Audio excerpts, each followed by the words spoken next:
Pasta lover ka din ba, gaya ko? Must try itong homemade spaghetti sauce with ground beef na laging nire-request sa akin sa mga gatherings. So sa inyong preferred pan, maglagay ng half kilo of ground beef. Hindi ako naglagay ng cooking oil, hahayaan ko lang na maglabas ng sariling oil yung beef para mas malasa.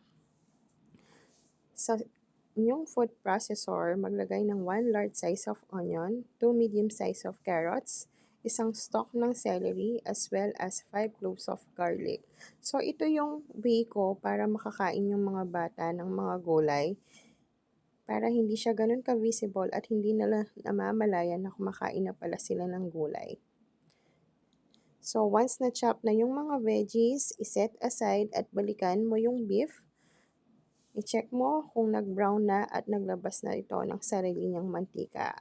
So, once okay na, that's the time na ilalagay ko ang aking chopped veggies sa aking beef. Lulutuin ko yan for about 3 to 5 minutes.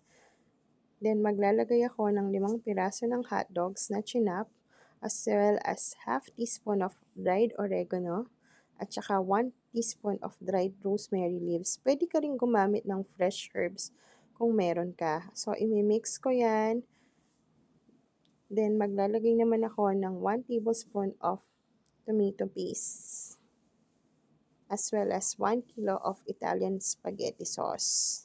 With regards sa pasta noodles, lulutuin ko siya according to package instructions.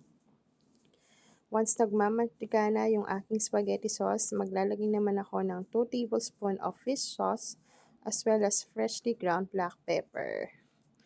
Ayan, itsura pa lang masarap na.